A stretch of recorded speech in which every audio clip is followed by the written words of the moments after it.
তো দর্শক, আপনারা দেখেন এই বাগানটা প্রায় 100 বছর বয়সের একটি বাগান। এই বাগানটা কিন্তু আসলে জাত পরিবর্তন করা হচ্ছে। আপনারা জানেন আমাদের যে পূর্বের যে জাতগুলো ছিল সেগুলোর কিন্তু ফলন এবং বাজার সেটা কিন্তু এখন আর আগের মতো নাই, যার কারণে কৃষক এখন দিন দিন কিন্তু আধুনিকতার ছোঁয়ায় কিন্তু আসতে যাচ্ছে। এবং সবচেয়ে মজার কথা হচ্ছে, বাংলাদেশে একটা জনপ্রিয় জাত কাটিমন, যেটি বারোমাসি নামে পরিচিত এবং চাঁপাইনবাবগঞ্জ জেলা যেটা সবচেয়ে ভালো একটা ফলন হচ্ছে, সেই জায়গার সেই নামকরণের উদ্দেশ্যেই সেইটাকে থেকে অনুপ্রেরিত হয়ে কিন্তু এই বড় 100 বছরের গাছকে কিন্তু জাত পরিবর্তন করা হচ্ছে। একটু ঘুরে ফিরে দেখাই, আপনারা একটু ঘুরে ফিরে দেখলে বুঝতে পারবেন 100 বছরের একটি গাছ পরিবর্তন করার পরে আগামী বছরের জন্য কিন্তু এখন সেটা প্রস্তুত হতে যাচ্ছে। তো দর্শক, আমি আগামীতে যখন এই গাছে আম থাকবে এবং কী পরিমাণ আম হবে সেটা কিন্তু আপনাদের দেখানোর চেষ্টা করব। আজকে মূলত আমি বলতে চাচ্ছি যেটা হচ্ছে, আমরা যারা জাত পরিবর্তন করতে চাচ্ছি, যারা জাত পরিবর্তন নিয়ে ভাবছি আসলে আমরা গাছ এত বড় বড় গাছ কিভাবে পরিবর্তন করব, এই ভিডিওটি কিন্তু তাদের জন্য একটি আদর্শ ভিডিও হতে চলেছে। কেননা যারা ভয় করছেন তাদেরকে উদ্দেশ্যেই বলি, আপনারা কোনো প্রকার ভয় করবেন না। আসলে যদি সঠিক পরিচর্যা হয়, যদি সঠিক ম্যানেজমেন্ট হয়, তাহলে পরে কিন্তু অনায়াসে আপনি একটি বড় গাছে জাত পরিবর্তন করতে পারেন। হ্যাঁ, এখানে একটি বিষয় দাঁড়ায়, যেটি হচ্ছে অর্থের একটি বিষয়। অর্থ একটা এখানে মেজর প্রবলেম। আর আপনারা জানেন, যদি আপনি বড় কিছু করতে চান তাহলে পরে অর্থ এখানে খরচ কিছুটা করতেই হবে। তো যাই হোক, যে অর্থটা আপনি খরচ করবেন সেটি কিন্তু অবশ্যই ওয়েস্ট হবে না, সেটা নষ্ট নয়, এটা দ্রুত আপনি কিন্তু এখান থেকে রিকভারি করতে পারবেন। তো মূলত আমি এর আগে যে ভিডিওগুলো দিয়েছি জাত পরিবর্তনের ক্ষেত্রে, সেটি ছিল একটি ছোট গাছ। আজকে আপনাদের যে বাগানটাতে নিয়ে এসেছি, এই বাগানটি 100 বছরের উপরের গাছ। আসলে 100 বছরের উপরে যে গাছগুলো আছে সেগুলো যদি আমরা গোড়া থেকে কেটে নতুন করে একটা বাগান সাজাতে যাই, তাহলে আসলে খুব কষ্টদায়ক হয়ে যায়।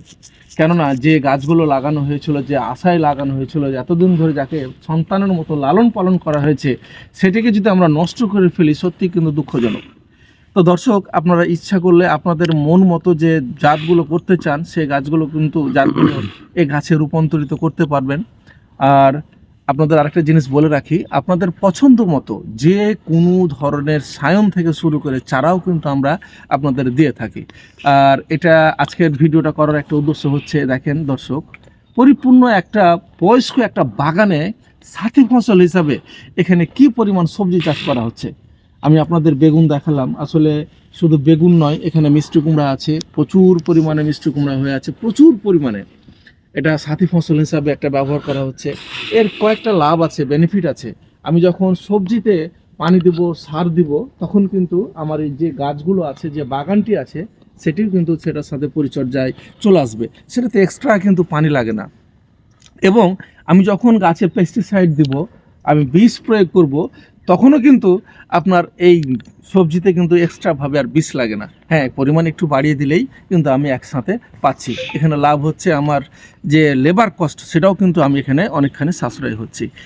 আর যারা এ ধরনের চাষাবাদ করতে চান, আপনি দেখেন এখানে কিছুটা পেঁয়াজ লাগানো আছে, কিছু পেঁয়াজ আছে, এই সামনে কিছুটা আলু আছে। মিশ্র চাষ কাকে বলে? এখানে মিষ্টি কুমড়া আছে, লাউ আছে, বেগুন আছে। আলহামদুলিল্লাহ, আপনার একটা পরিবারের জন্য যা দরকার প্রায় সব কিছু কিন্তু আপনি এখানে উৎপাদন করতে পারেন। আর একটা জিনিস, আমরা বর্তমানে যেভাবে আমরা ভেজালের সাথে যুক্ত হচ্ছি, অর্থাৎ ভেজাল মুক্ত যদি আমাদের সবজি খেতে হয়, আমাদের যদি ভালো থাকতে হয়, তাহলে অবশ্যই কিন্তু আমাদের এই চাষাবাদগুলো প্রয়োজন। তো দর্শক, আমি আপনাদের আরও কিছু ভিডিও দেখাই, যেটা আপনি আসলে অবাক হয়ে যাবেন।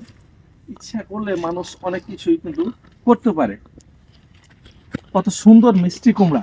অর্থাৎ চিন্তা করেন, আপনি বাণিজ্যিকভাবে যদি চাষাবাদ নাও করেন, আপনার পরিবার যদি থাকে, তাহলে আপনি দুটো চারটা গাছ লাগালেও কিন্তু আপনি এখান থেকে আপনার কাঙ্ক্ষিত যে সবজিটি সেটা কিন্তু খেতে পারেন। আরেকটা বিষয়, আপনি যদি মনে করেন আমি বিষ মুক্ত সবজি চাষ করব, এক্ষেত্রেও কিন্তু এটার ভূমিকা অপরিসীম। কেননা আপনি যখন চাষাবাদ করবেন নিজের খাবার জন্য, নিজের পরিবারের জন্য, তখন কিন্তু এটার গুরুত্বটা আরো বেড়ে যায়।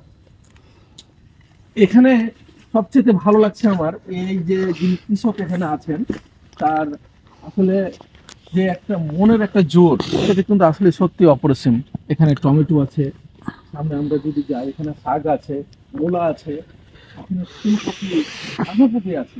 অর্থাৎ একটা একটা আসলে একটি বাড়ি একটি খামার, যেমন একটি কথা আছে আমাদের বাংলাদেশে, একটা এই আমাদের সরকারিভাবে এটাকে নিয়ে যেমন বারবার বলা হয়, আসলে একটি বাড়ি একটি খামারের উদ্দেশ্য হচ্ছে খামার বলতে তার পরিবারের জন্য তার যে সবজি দরকার, একটা জমির দরকার, একটা সেখান থেকে যে সবজি চাষ করবে এবং বিষমুক্ত যদি সে চায় সেটাও করতে পারবে, তার জন্য মনোবল লাগবে। আসলে আমি আজকে আপনাদের যেটা বোঝাতে চাচ্ছি, মূল কথাটা হচ্ছে আপনারা আপনাদের বাড়ির আশেপাশে কিংবা এরকম একটা বড় বাগান, আমি পুরো এরিয়াটা দেখাই, একটু পুরো এরিয়াটা দেখানোর চেষ্টা করেন। আপনি যেদিকে তাকাবেন শুধু গাছ আর গাছ, আপনি অন্য কিছু কিন্তু দেখতে পাবেন না। এগুলো সরু পুরোটাই হচ্ছে একটা বিশাল বাগান, এবং এই বাগানগুলোর বয়স, এই গাছগুলোর বয়স 100 বছর প্লাস। তো দর্শক, 100 বছরের একটা বাগানে যদি এইরকম একটা সবজি চাষ করা যায়, তাহলে পরে কেমন লাগে? আসলে মন যদি থাকে আপনি সব কিছু কিন্তু করতে পারবেন।